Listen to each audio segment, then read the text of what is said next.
সফটুনস FM Bangla চ্যানেলে আপনাদের জানাই আমন্ত্রণ। আজ আমরা আপনাদের কাছে নিয়ে এসেছি বিভূতিভূষণ বন্দ্যোপাধ্যায়ের লেখা অভিশপ্ত। বিভূতিভূষণ বন্দ্যোপাধ্যায় জন্মগ্রহণ করেছিলেন 1894 সালে 12 সেপ্টেম্বর।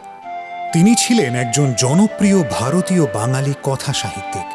মূলত তিনি ছোট গল্প ও উপন্যাস লিখে খ্যাতি অর্জন করেছিলেন। এছাড়াও তিনি 20টি গল্পগ্রন্থ, ভ্রমণ কাহিনী এবং দিনলিপিও রচনা করেন। 1955 সালের 1 নভেম্বর মাত্র 55 বছর বয়সে তিনি পরলোক গমন করেন। আজ আমরা তাকে শ্রদ্ধা জানিয়ে তাঁর লেখা গল্পগুলোকে নিয়ে আপনাদের সাথে স্মৃতিচারণ করছি। শুরু হচ্ছে আজকের নিবেদন অভিশপ্ত। আমার জীবনে সে একটা অদ্ভুত ব্যাপার সেবার ঘটেছিল। বছর 3 আগেকার কথা।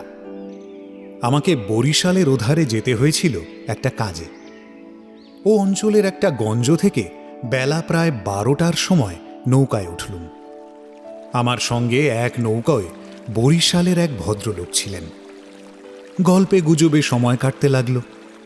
সময়টা পুজোর পরেই। দিনমানটা মেঘলা মেঘলা কেটে গেল। মাঝে মাঝে টিপ টিপ করে বৃষ্টিও পড়তে শুরু করল। সন্ধ্যার কিছু আগেই কিন্তু আকাশটা অল্প পরিষ্কার হয়ে গেল। ভাঙা ভাঙা মেঘের মধ্যে দিয়ে চতুর্দশীর চাঁদের আলো অল্প অল্প প্রকাশ হল। সন্ধ্যা হওয়ার সঙ্গে সঙ্গে আমরা বড় নদী ছেড়ে একটি খালে পড়লুম। শোনা গেল খালটা এখান থেকে আরম্ভ হয়ে নোয়াখালীর উত্তর দিয়ে একেবারে মেঘনায় মিশেছে। পূর্ববঙ্গে সেই আমার নতুন যাওয়া। চোখে কেমন সব একটু নতুন ঠেকতে লাগল। অপরিসর খালের দুধারে বৃষ্টি স্নাত কেয়ার জঙ্গলে মেঘে আধা ঢাকা চতুর্দশীর জ্যোৎস্না চিকমিক করছিল। মাঝে মাঝে নদীর ধারে বড় বড় মাঠ, সটি, বেত, ফার্ন গাছের বন জায়গায় জায়গায় খালের জলে ঝুঁকে পড়েছে। বাইরে একটু ঠান্ডা থাকলেও আমি ছইয়ের বাইরে বসে দেখতে দেখতে যাচ্ছিলাম। বরিশালের সে অংশটা সুন্দরবনের কাছাকাছি। ছোট ছোট খাল ও নদী চারিধারে। সমুদ্র খুব দূরে নয়, 10-15 মাইল দক্ষিণ পশ্চিমেই হাতিয়া ও সন্দ্বীপ। আরেকটু রাত হল। খালের দুপাড়ের নির্জন জঙ্গল অস্ফুট জ্যোৎস্নায় কেমন যেন অদ্ভুত দেখাতে লাগল। এ অংশে লোকের বসতি একেবারে নেই। শুধু ঘন বন আর জলের ধারে বড় বড় হোগলা গাছ। আমার সঙ্গী বললেন, আরে এত রাত্রে বাইরে থাকবেন না, আসুন ছইয়ের মধ্যে। এসব জঙ্গলে, বুঝলেন না। তারপর তিনি সুন্দরবনের নানা গল্প করতে লাগলেন। তাঁর এক কাকা নাকি ফরেস্ট ডিপার্টমেন্টে কাজ করতেন। তাঁরই লঞ্চে করে তিনি একবার সুন্দরবনের নানা অংশে বেরিয়েছিলেন। সেই সব গল্প। রাত প্রায় 12টার কাছাকাছি হল। মাঝি আমাদের নৌকোয় ছিল মোটি একটি। সে বলে উঠল, বাবু, একটু এগিয়ে বড় নদীতে পড়বে। এত রাতে একা সে নদীতে পাড়ি জমাতে পারবো না, এইখানে নৌকা রাখি।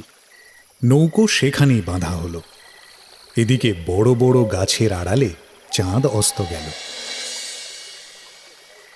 দেখলুম অপ্রশস্ত খালের দুধারে অন্ধকারে ঢাকা ঘন জঙ্গল। চারিদিকে কোনো শব্দ নেই। পতঙ্গগুলো পর্যন্ত চুপ করেছে। সঙ্গীকে বললুম, মশাই, এই তো সরু খাল, পাড় থেকে বাঘ লাফিয়ে পড়বে না তো নৌকোর ওপর? সঙ্গী বললেন, না পড়লেই আশ্চর্য হবে। শুনে অত্যন্ত পুলকে ছইয়ের মধ্যে ঘেঁষে বসলুম। খানিকটা বসে থাকার পর সঙ্গী বললে, আসুন এবার একটু শোয়া যাক। ঘুম তো হবে না, আর ঘুমোনো ঠিকও না। আসুন একটু চোখ বুজে থাকি। খানিকটা চুপ করে থাকবার পর সঙ্গীকে ডাকতে গিয়ে দেখি তিনি ঘুমিয়ে পড়েছেন। মাঝিও জেগে আছে বলে মনে হলো না। ভাবলুম, তবে আমিই বা কেন মিথ্যে মিথ্যে চোখ চেয়ে থাকি। মহাজনদের পথ ধরবার উদ্যোগ করলুম। তারপর যা ঘটল সে আমার জীবনের এক অদ্ভুত অভিজ্ঞতা। শুতে যাচ্ছি, হঠাৎ আমার কানে গেল, অন্ধকার বন ঝোপের ওপাশে অনেক দূরে গভীর জঙ্গলের মধ্যে কে যেন কোথায় গ্রামোফোন বাজাচ্ছে।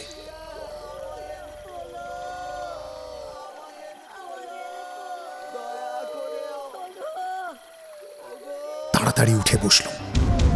গ্রামোফোন? এ বনে এত রাত্রে গ্রামোফোন কে বাজাবে? কান পেতে শুনলুম। ওগো নৌকা যাত্রীরা, আমরা যে এখানে শ্বাসরুদ্ধ হয়ে মারা গেলাম, দয়া করে আমাদের তোলো। গ্রামোফোন না, অন্ধকার হিজল হিন্তাল গাছগুলো যেখানে খুব ঘন হয়ে আছে, সেখান থেকে কারা যেন উচ্চ কণ্ঠে আর্ত করুণ সুরে কি বলছে। খানিকটা শুনে মনে হলো সেটা একাধিক লোকের সমবেত কণ্ঠস্বর। মন বাজলে যেমন খানিকটা স্পষ্ট, খানিকটা অস্পষ্ট, অথচ বেশ একটা একটানা সুরের ঢেউ এসে কানে পৌঁছয়, এও অনেকটা সেই ভাবের। মনে হলো যেন কতকগুলো অস্পষ্ট বাংলা ভাষার শব্দ কানে গেল, কিন্তু ধরতে পারা গেল না কথাগুলো কি। শব্দটা মাত্র মিনিট খানেক স্থায়ী হলো, তারপরে অন্ধকার বনভূমি যেমন নিস্তব্ধ ছিল, আবার তেমনি নিস্তব্ধ হয়ে গেল। তাড়াতাড়ি ছইয়ের বাইরে এলুম। চারিপাশের অন্ধকার ঝিঙের বিচির মতো কালো। বনভূমি নীরব, শুধু নৌকোর তলায় ভাটার জল কলকল করে বাঁধছে। আর শেষ রাত্রের বাতাসে জলের ধারে কেয়া ঝোপে এক প্রকার অস্পষ্ট শব্দ হচ্ছে। পাড় থেকে দূরে হিজল গাছের কালো গুঁড়িগুলোর অন্ধকারে এক অদ্ভুত চেহারা হয়েছে। ভাবলুম সঙ্গীদের ডেকে তুলি, আবার ভাবলুম বেচারীরা ঘুমোচ্ছে, ডেকে কি হবে, তার চেয়ে বরং নিজেই জেগে বসে থাকি। দাঁড়িয়ে দাঁড়িয়ে একটা সিগারেট ধরালুম। তারপর আবার ছইয়ের মধ্যে ঢুকতে যাব, এমন সময় সেই অন্ধকারে ঢাকা বিশাল বনভূমির এক অংশ থেকে সুস্পষ্ট উচ্চ আর্ত করুণ ঝিঝি পোকার রবের মতো তীক্ষ্ণস্বর তীরের মতন জমাট অন্ধকারের বুক চিরে আকাশে উঠল।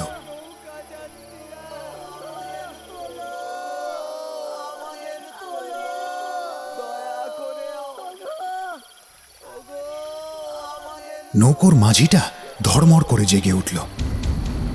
আমি সঙ্গীকে ডাকলুম, মশাই, ও মশাই, উঠুন উঠুন। মাঝি আমার কাছে ঘেঁষে এলো। ভয় তার গলার স্বর কাঁপছিল। বললে, আল্লাহ আল্লাহ, শুনতে পেয়েছেন বাবু? সঙ্গী উঠে জিজ্ঞাসা করলে, কি কি মশাই, ডাকলেন কেন? কোনো জানোয়ার টানোয়ার নাকি? আমি ব্যাপারটা বললুম। তিনিও তাড়াতাড়ি ছইয়ের বাইরে এলেন। তিনজনে মিলে কান খাড়া করে রইলুম। চারিদিকে আবার চুপ। ভাটার জল নৌকোর তলায় বেঁধে আগের চেয়েও জোরে শব্দ হচ্ছিল। সঙ্গী মাঝিকে জিজ্ঞাসা করলেন, এটা কি তবে? মাঝি বললে, হ্যাঁ বাবু, মায়াই কীর্তিপাশার গড়। সঙ্গী বললেন, তবে তুই এত রাত্রে এখানে নৌকো রাখলি কেন? বেকুব কোথাকার! মাঝি বললে, 3 জন আসি বলেই রেখেছিলাম বাবু। ভাটার টানে নৌকো পিছিয়ে নেওয়ার তো জো ছিল না। কথাবার্তার ধরন শুনে সঙ্গীকে বললুম, কি মশাই, কি ব্যাপার? আপনি কিছু জানেন নাকি? ভয় যত না হোক বিস্ময়ে আমরা কেমন হয়ে গিয়েছিলাম। সঙ্গী বললেন, ওরে, তোর সেই কেরোসিনের ডিবেটা জ্বাল, আলো জেলে বসে থাকা যাক, রাত এখনো ঢের। মাঝিকে বললুম, তুই শব্দটা শুনতে পেয়েছিলি?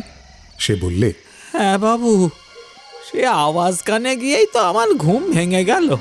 আমি আরো 2 বার নৌকো বেয়ে যেতে যেতে ও ডাক শুনেছি। সঙ্গী বললেন, এটা এই অঞ্চলের একটা অদ্ভুত ঘটনা। তবে এই জায়গাটা সুন্দরবনের সীমানায় বলে, আর এই অঞ্চলে কোনো লোকালয় নেই বলে শুধু নৌকোর মাঝিদের কাছেই এটা সুপরিচিত। এর পেছনে একটা ইতিহাস আছে, সেটা অবশ্য নৌকার মাঝিদের পরিচিত নয়, তো সেইটে আপনাকে বলি, শুনুন। তারপর ধুমায়িত কেরোসিনের ডিবার আলোয় অন্ধকার বনের বুকের মধ্যে বসে সঙ্গীর মুখে কীর্তিপাশার গড়ের ইতিহাসটা শুনতে লাগলুম। 300 বছর আগেকার কথা। মুনিম খাঁ তখন গৌড়ের সুবাদার। এই অঞ্চলে তখন 12 ভূঁইয়ার 2 প্রতাপশালী ভূঁইয়া রাজা রামচন্দ্র রায় ও ঈশা খাঁ মসনদি আলীর খুব প্রতাপ। মেঘনার মোহনার বাহির সমুদ্র, যাকে এখন সন্দ্বীপ চ্যানেল বলে, সেখানে তখন মগ আর পর্তুগিজ জলদস্যুরা শিকারন্বেষণে সেন পক্ষীর মতো ওঁত পেতে বসে থাকত। সে সময় এখানে এরকম জঙ্গল ছিল না। এই সমস্ত জায়গা কীর্তি রায়ের অধিকারে ছিল। এইখানে তাঁর সুদৃঢ় দুর্গ ছিল। মগ জলদস্যুদের সঙ্গে তিনি অনেকবার লড়েছিলেন। তার অধীনে সৈন্য সামন্ত, কামান, যুদ্ধের কোষা সবই ছিল। সন্দ্বীপ তখন ছিল পর্তুগিজ জলদস্যুদের প্রধান আড্ডা। এদের আক্রমণ থেকে আত্মরক্ষা করবার জন্য এই অঞ্চলের সকল জমিদারকেই সৈন্যবল দৃঢ় করে গড়তে হতো। এ বনের পশ্চিম ধার দিয়ে তখন আরেকটা খাল বড় নদীতে পড়ত। বনের মধ্যে তার চিহ্ন এখনো আছে। কীর্তি রায় অত্যন্ত অত্যাচারী এবং দুর্ধর্ষ জমিদার ছিলেন। তার রাজ্যে এমন সুন্দর মেয়ে কমই ছিল যে তার অন্তঃপুরে একবার না ঢুকেছে। তাছাড়া তিনি নিজেও এক প্রকার জলদস্যু ছিলেন। তার নিজের অনেকগুলো বড় ছিপ ছিল। আশেপাশের জমিদারি, এমনকি নিজের জমিদারির মধ্যেও সম্পত্তিশালী গৃহস্থের ধনরত্ন স্ত্রীকন্যা লুটপাট করা রূপ মহৎ কার্যে সেগুলি ব্যবহৃত হতো।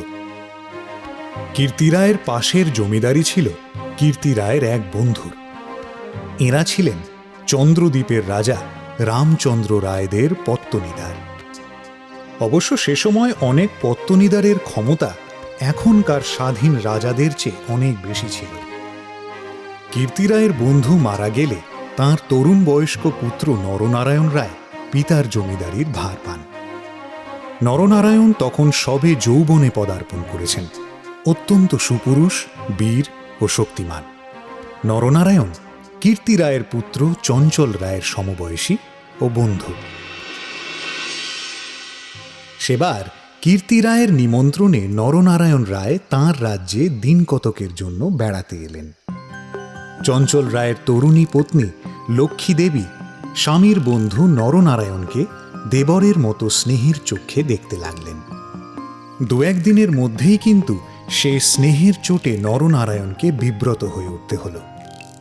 নরনারায়ণ রায় তরুণ বয়স্ক হলেও একটু গম্ভীর প্রকৃতি।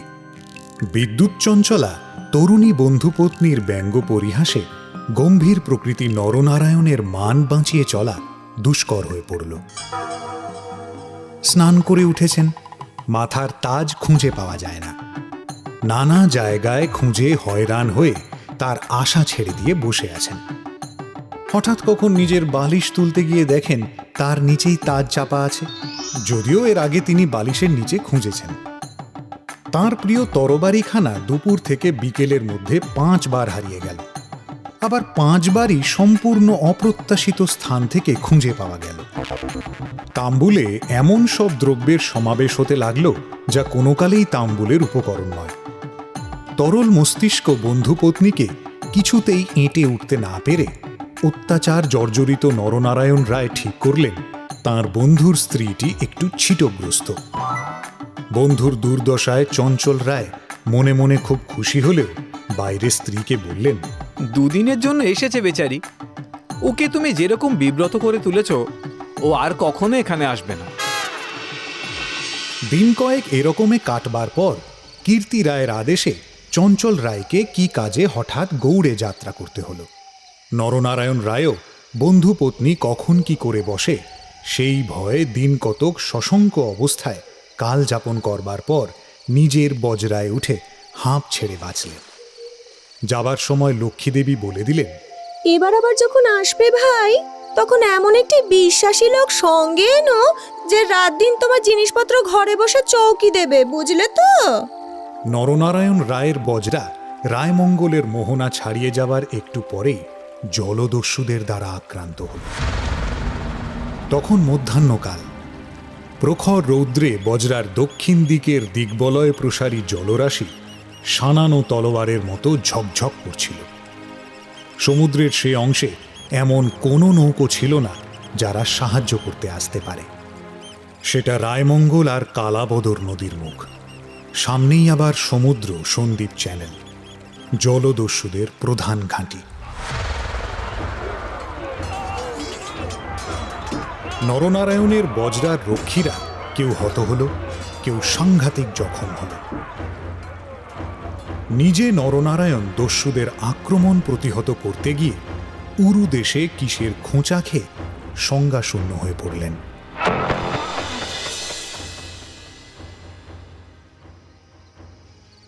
জ্ঞান হলে দেখতে পেলেন তিনি এক অন্ধকার স্থানে শুয়ে আছেন। তার সামনে কি যেন একটা বড় নক্ষত্রের মতন জ্বলছে। খানিকক্ষণ জোরে চোখের পলক ফেলবার পর তিনি বুঝলেন, যাকে নক্ষত্র বলে মনে হয়েছিল তা প্রকৃতপক্ষে এক অতি ক্ষুদ্র গবাক্ষ পথে আগত দিবালোক। নরনারায়ণ দেখলেন তিনি একটি অন্ধকার কক্ষের আর্দ্র মেঝেতে শুয়ে আছেন। ঘরের দেওয়ালের স্থানে স্থানে সবুজ শ্যাওলার দল গজিয়েছে। আরো কদিন, আরো রাত কেটে গেল। কেউ তার জন্য কোনো খাদ্য আনলে না। তিনি বুঝলেন, যারা তাকে এখানে এনেছে তাকে না খেতে দিয়ে মেরে ফেলাই তাদের উদ্দেশ্য। মৃত্যু, সামনে নির্মম মৃত্যু। সেদিনমানও কেটে গেল। আঘাতজনিত ব্যথায় এবং ক্ষুধায় তৃষ্ণায় অবসন্ন দেহ নরনারায়ণের চোখের সামনে থেকে গবাক্ষ পথের শেষ দিবালোক মিলিয়ে গেল। তিনি অন্ধকার ঘরের পাষাণ শয্যায় ক্ষুধা কাতর দেহ প্রসারিত করে অধীরভাবে মৃত্যুর অপেক্ষা করতে লাগলেন। প্রকৃতির একটা ক্লোরোফর্ম আছে।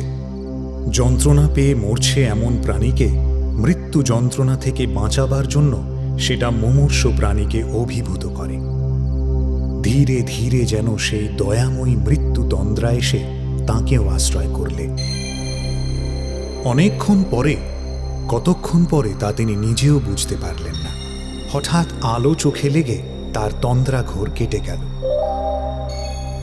বিস্মিত নরনারায়ণ চোখ মেলে দেখলেন তার সামনে প্রদীপ হস্তে দাঁড়িয়ে তার বন্ধু পত্নী লক্ষ্মী দেবী।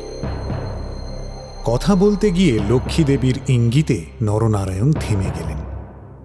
লক্ষ্মী দেবী হাতের প্রদীপটি আঁচল দিয়ে ঢেকে নরনারায়ণকে তার অনুসরণ করতে ইঙ্গিত করলেন। একবার নরনারায়ণের সন্দেহ হল, এসব স্বপ্ন নয় তো? কিন্তু ওই যে দীপশিখার উজ্জ্বল আলোয় আর্দ্র ভিত্তিগাত্রের সবুজ শ্যাওলার দল স্পষ্ট দেখা যায়। নরনারায়ণ শক্তিমান যুবক, ক্ষুধায় দুর্বল হয়ে পড়লেও নিশ্চিত মৃত্যুর গ্রাস থেকে বাঁচবার উৎসাহে তিনি দৃঢ়পদে অগ্রবর্তিনী ক্ষিপ্রগামিনী বন্ধুপত্নীর পশ্চাৎ পশ্চাৎ চললেন।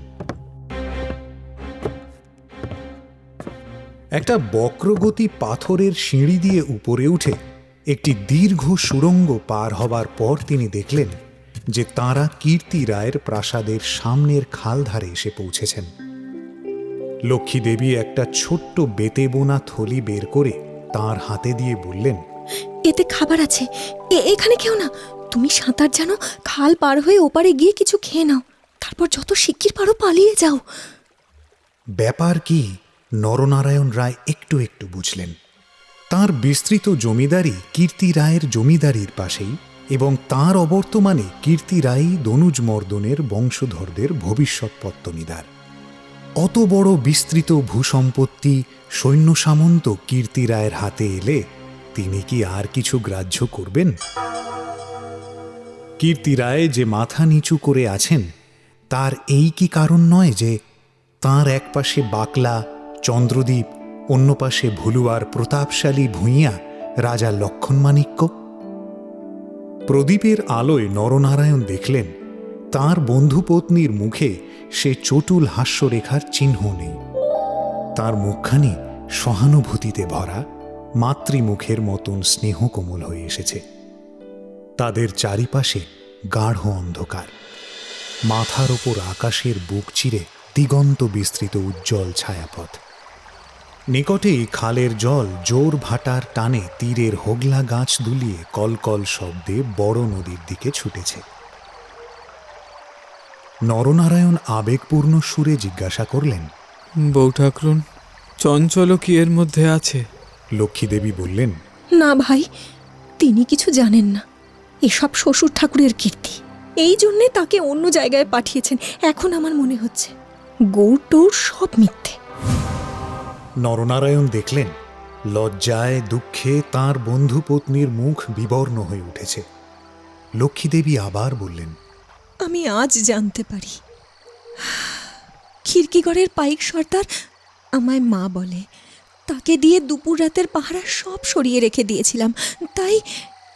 নরনারায়ণ বললেন, বউ ঠাকুরুন, আমার এক বোন ছেলেবেলায় মারা গিয়েছিল। তুমি আমার সেই বোন, আজ আবার ফিরে এলে। লক্ষ্মীদেবীর পদ্মের মতো মুখখানি চোখের জলে ভেসে গেল। একটু ইতস্তত করে বললেন, ভাই, বলতে সাহস পাইনে, তবুও একটা কথা বলছি, বোন বলে যদি রাখো। নরনারায়ণ জিজ্ঞাসা করলেন, কি কথা বউ ঠাকুরুন?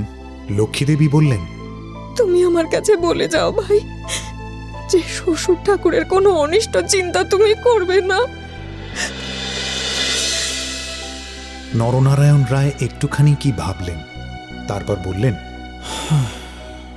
তুমি আমার প্রাণ দিলে বউ ঠাকুরুন, তোমার কাছে বলে যাচ্ছি, তুমি বেঁচে থাকতে তোমার শ্বশুরের কোনো অনিষ্ট চিন্তা আমি করব না। বিদায় নিতে গিয়ে নরনারায়ণ একবার জিজ্ঞাসা করলেন, বউ ঠাকুরুন, তুমি ফিরে যেতে পারবে তো? লক্ষ্মীদেবী বললেন, আমি ঠিক যাব, তুমি কিন্তু যত দূর পারো সাঁতরে গিয়ে তারপর ডাঙায় উঠে চলে যেও। নরনারায়ণ রায় সেই ঘন কৃষ্ণ অন্ধকারের মধ্যে নিঃশব্দ খালের জলে পড়ে মিলিয়ে গেলেন। লক্ষ্মীদেবীর প্রদীপটা অনেকক্ষণ বাতাসে নিভে গিয়েছিল। তিনি অন্ধকারের মধ্যে দিয়ে শ্বশুরের গড়ের দিকে ফিরলেন। একটু দূরে গিয়েই তিনি দেখতে পেলেন পাশের ছোট খালটায় দুখানা ছিপ মশালের আলোয় সজ্জিত হচ্ছে। ভয়ে তার বুকের রক্ত জমে গেল। সর্বনাশ! এরা কি তবে জানতে পেরেছে? দ্রুত পদে অগ্রসর হয়ে গুপ্ত সুড়ঙ্গের মুখে তিনি এসে দেখলেন সুড়ঙ্গের পথ খোলাই আছে। তিনি তাড়াতাড়ি সুড়ঙ্গের মধ্যে ঢুকে পড়লেন। কীর্তিরায় বুঝতেন, নিজের হাতের আঙুলও যদি বিষাক্ত হয়ে ওঠে তো তাকে কেটে ফেলাই সমস্ত শরীরের পক্ষে মঙ্গল। পরদিন আবার দিনের আলো ফুটে উঠল, কিন্তু লক্ষ্মী দেবীকে আর কোনোদিন কেউ দেখেনি। রাতের হিংস্র অন্ধকার তাকে গ্রাস করে ফেলেছিল। নরনারায়ণ রায় নিজের রাজধানীতে বসে সব শুনলেন। গুপ্ত সুড়ঙ্গের দুধারের মুখ বন্ধ করে কীর্তি রায় তার পুত্রবধূর শ্বাস রোধ করে তাকে হত্যা করেছেন। শুনে তিনি চুপ করে রইলেন। এর কিছুদিন পরে তাঁর কানে গেল বাসন তার লক্ষণ রায়ের মেয়ের সঙ্গে শীঘ্র চঞ্চলের বিয়ে। সেদিন রাত্রে চাঁদ উঠলে নিজের প্রাসাদ শিখরে বেড়াতে বেড়াতে চারিদিকের শুভ্র সুন্দর আলোয় সাগরের দিকে দৃষ্টিপাত করে দৃঢ়চিত্ত নরনারায়ণ রায়েরও চোখের পাতা যেন ভিজে উঠল। তার মনে হল তাঁর অভাগিনী বউ ঠাকুরানীর হৃদয় নিঃসারিত নিষ্পাপ অকলঙ্ক পবিত্র স্নেহের ঢেউয়ে সারা জগৎ ভেসে যাচ্ছে। মনে হল তাঁরই অন্তরের শ্যামলতায় জ্যোৎস্না ধৌত বনভূমির অঙ্গে অঙ্গে শ্যামল সুন্দর শ্রী, নীরব আকাশের তলে তাঁরই চোখের দুষ্টু হাসিটি তারায় তারায় নবমল্লিকার মতন ফুটে উঠেছে। নরনারায়ণ রায়ের পূর্বপুরুষেরা ছিলেন দুর্ধর্ষ ভূম্যধিকারী দস্যু। হঠাৎ পূর্বপুরুষের সেই বর্বর রক্ত নরনারায়ণের ধমনীতে নেচে উঠল। তিনি মনে মনে বললেন, আমার অপমান আমি একরকম ভুলেছিলাম বউ ঠাকুরুন, কিন্তু তোমার অপমান আমি সহ্য করব না কখনো। কিছুদিন কেটে গেল।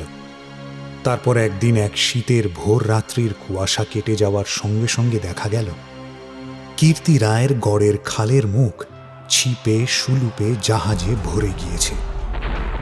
তোপের আওয়াজে কীর্তি রায়ের প্রাসাদ দুর্গের ভিত্তি ঘন ঘন কেঁপে উঠতে লাগল। কীর্তি রায় শুনলেন আক্রমণকারী নরনারায়ণ রায়, সঙ্গে দুরন্ত পর্তুগিজ জলদস্যু সিবাস্টিও গনজালেস। উভয়ের সম্মিলিত বহরের 40খানা কোষা খালের মুখে চড়াও হয়েছে। পুরা বহরের বাকি অংশ বাহির নদীতে দাঁড়িয়ে। এই আক্রমণের জন্য কীর্তি রায় পূর্ব থেকে প্রস্তুত ছিলেন। কেবল প্রস্তুত ছিলেন না নরনারায়ণের সঙ্গে গঞ্জালেসের যোগদানের জন্য। রাজা রামচন্দ্র রায় এবং রাজা লক্ষণ মাণিক্যের সঙ্গে গঞ্জালেসের কয়েক বৎসর ধরে শত্রুতা চলে আসছে। এই অবস্থায় গঞ্জালেস যে তাঁদের পত্তনিদার নরনারায়ণের সঙ্গে যোগ দেবে, এ কীর্তি রায়ের কাছে সম্পূর্ণ অপ্রত্যাশিত ঘটনা। তাহলেও কীর্তি রায়ের গড় থেকেও তোপ চলল। গঞ্জালেস সুদক্ষ নৌবীর। তার পরিচালনে 10খানা সুলুক চড়া ঘুরে গড়ের পাশের ছোট খালে ঢুকতে গিয়ে কীর্তি রায়ের নওয়ারার এক অংশ দ্বারা বাধাপ্রাপ্ত হল। গড়ের কামান সেদিকে এত প্রখর যে খালের মুখে দাঁড়িয়ে থাকলে বহর মারা পড়ে। গঞ্জালেস 2খানা কামানবাহী সুলুক ছোট খালের মুখে রেখে বাকিগুলো সেখান থেকে ঘুরিয়ে এনে চড়ার পিছনে দাঁড় করালে। গঞ্জালেসের অধীনস্থ অন্যতম জলদস্যু মাইকেল রোজারিও ডি ভেগা এই ছোট বহর খালের মধ্যে ঢুকিয়ে গড়ের পশ্চিম দিক আক্রমণ করার জন্যে আদিষ্ট হল। অতর্কিত আক্রমণে কীর্তি রায়ের নওয়ারা শত্রু বহর কর্তৃক ছিপি আঁটা বোতলের মতন খালের মধ্যে আটকে গেল। বার নদীতে গিয়ে যুদ্ধ দেবার ক্ষমতা তাদের আর রইল না। তবুও তাদের বিক্রমে রোজারিও অনেকক্ষণ পর্যন্ত কিছু করে উঠতে পারলেন না। কীর্তি রায়ের নৌবহর দুর্বল ছিল না। কীর্তি রায়ের গড় থেকে পর্তুগিজ জলদস্যুদের আড্ডা সন্দ্বীপ খুব দূরে নয়, কাজেই কীর্তি রায়ের নৌবহর সুদৃঢ় করে গড়তে হয়েছিল। বৈকালের দিকে রোজারিওর কামানের মুখে গড়ের পশ্চিম দিকটা একেবারে হুমড়ি খেয়ে পড়ে গেল। নরনারায়ণ রায় দেখলেন প্রায় 30খানা কোষা জখম অবস্থায় খালের মুখে পড়ে। কীর্তি রায়ের গড়ের কামানগুলো সব চুপ। নদীর দুপাড় ঘিরে সন্ধে নেমে আসছে। ঊর্ধ্বে নিস্তব্ধ নীল আকাশে কেবলমাত্র এক ঝাঁক শকুনি কীর্তি রায়ের গড়ের উপর চক্রাকারে ঘুরছে। হঠাৎ বিজয়োন্মত্ত নরনারায়ণ রায়ের চোখের সম্মুখে বন্ধুপত্নীর বিদায়ের রাতের সন্ধ্যার পদ্মের মতো বিষাদ ভরা ম্লান মুখখানি, কাতর মিনতিপূর্ণ সেই চোখ দুটি মনে পড়ল। তীব্র অনুশোচনায় তার মন তখনই ভরে উঠল। তিনি করেছেন কি? এই রকম করে কি তাঁর স্নেহময়ী প্রাণদাত্রীর শেষ অনুরোধ রাখতে এসেছেন? নরনারায়ণ রায় হুকুম জারি করলেন, কীর্তি রায়ের পরিবারের এক প্রাণীরও যেন প্রাণহানি না হয়। একটু পরেই সংবাদ এলো গড়ের মধ্যে কেউ নেই। নরনারায়ণ রায় বিস্মিত হলেন। তিনি তখনই নিজে গড়ের মধ্যে ঢুকলেন। তিনি এবং গঞ্জালেস গড়ের সমস্ত অংশ তন্ন তন্ন করে খুঁজলেন। দেখলেন সত্যিই কেউ নেই। পর্তুগিজ বহরের লোকেরা গড়ের মধ্যে লুটপাট করতে গিয়ে দেখলে মূল্যবান দ্রব্যাদি বড় কিছু নেই। পরদিন দ্বীপ্রহর পর্যন্ত লুটপাট চলল। কীর্তি রায়ের পরিবারের এক প্রাণীরও সন্ধান পাওয়া গেল না। অপরাহ্নে কেবলমাত্র 2খানা সুলুক খালের মুখে পাহারা রেখে নরনারায়ণ রায় ফিরে চলে গেলেন। এই ঘটনার দিন কয়েক পরে পর্তুগিজ জলদস্যুর দল লুটপাট করে চলে গেলে কীর্তি রায়ের এক কর্মচারী গড়ের মধ্যে প্রবেশ করে। আক্রমণের দিন সকালে এই লোকটি গড় থেকে আরও অনেকের সঙ্গে পালিয়েছিল। ঘুরতে ঘুরতে একটা বড় থামের আড়ালে সে দেখতে পেলে একজন আহত মুমূর্ষু লোক তাকে ডেকে কি বলবার চেষ্টা করছে। কাছে গিয়ে সে লোকটিকে চিনলে। লোকটি কীর্তি রায়ের পরিবারের এক বিশ্বস্ত পুরনো কর্মচারী। তার মৃত্যুকালীন অস্পষ্ট বাক্যে আগন্তুক কর্মচারীটি মোটামুটি যা বুঝলে তাতেই তার কপাল ঘেমে উঠল। সে বুঝলে কীর্তি রায় তার পরিবারবর্গ এবং ধনরত্ন নিয়ে মাটির নিচে এক গুপ্ত স্থানে আশ্রয় নিয়েছেন এবং এই লোকটি একমাত্র তাঁর সন্ধান জানে। তখনকার আমলে এই গুপ্ত গৃহগুলি প্রায় সকল বাড়িতেই থাকত এবং এর ব্যবস্থা এমন ছিল যে বাইরে থেকে কেউ এগুলো না খুলে দিলে তা থেকে বেরুবার উপায় ছিল না। কোথায় সে মাটির নিচে ঘর তা স্পষ্ট করে বলবার আগে আহত লোকটি মারা গেল। বহু অনুসন্ধানেও গড়ের কোন অংশে সে গুপ্ত গৃহ ছিল তা কেউ সন্ধান করতে পারলে না। এই রকমে কীর্তি রায় ও তার পরিবারবর্গ অনাহারে তিলে তিলে শ্বাসরুদ্ধ হয়ে গড়ের যে কোন নিভৃত ভূগর্ভস্থ কক্ষে মৃত্যুমুখে পতিত হলেন তার আর কোনো সন্ধানই হল না। সেই বিরাট প্রাসাদ দুর্গের পর্বত প্রমাণ মাটি পাথরের চাপে হতভাগ্যদের সাদা হাড়গুলো কোন বায়ুশূন্য অন্ধকার ভূকক্ষে তিলে তিলে গুঁড়ো হচ্ছে কেউ তার খবর পর্যন্ত জানে না। ওই ছোট্ট খালটা প্রকৃতপক্ষে সন্দ্বীপ চ্যানেলেরই একটা খাঁড়ি। খাঁড়ির ধার থেকে একটুখানি গেলে গভীর অরণ্যের ভিতর কীর্তি রায়ের গড়ের বিশাল ধ্বংসস্তূপ এখনো বর্তমান আছে, দেখা যাবে। খাল থেকে কিছু দূরে অরণ্যের মধ্যে 2 সার প্রাচীন বকুল গাছ দেখা যায়। এখন এ বকুল গাছের সারের মধ্যে দুর্ভেদ্য জঙ্গল আর শুলো কাঁটার বন। তখন এখানে রাজপথ ছিল। আর খানিকটা গেলে একটা বড় দিঘি চোখে পড়বে। তারই দক্ষিণে কুচো ইটের জঙ্গলাবৃত স্তূপে অর্ধপ্রথিত হাঙরমুখ পাথরের কড়ি, ভাঙা থামের অংশ, 12 ভূঁইয়াদের বাংলা থেকে, রাজা প্রতাপাদিত্য রায়ের বাংলা থেকে বর্তমান যুগের আলোয় উঁকি মারছে।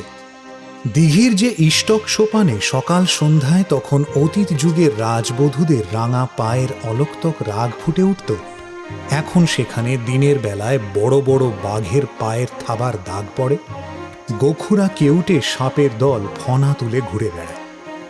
বহুদিন থেকেই এখানে একটা অদ্ভুত ব্যাপার ঘটে থাকে।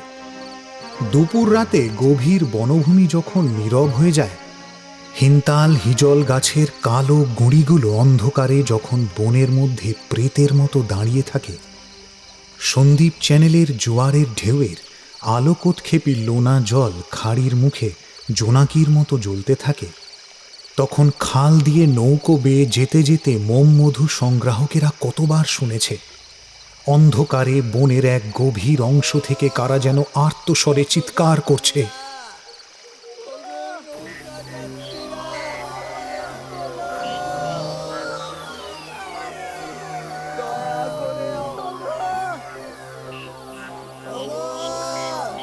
পথযাত্রীরা, ওগো নৌকা যাত্রীরা, আমরা যে এখানে শ্বাসরুদ্ধ হয়ে মারা গেলাম।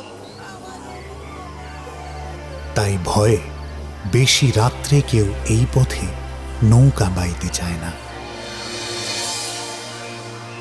সফটুনস FM বাংলায় শুনলেন বিভূতিভূষণ বন্দ্যোপাধ্যায়ের গল্প অভিশপ্ত।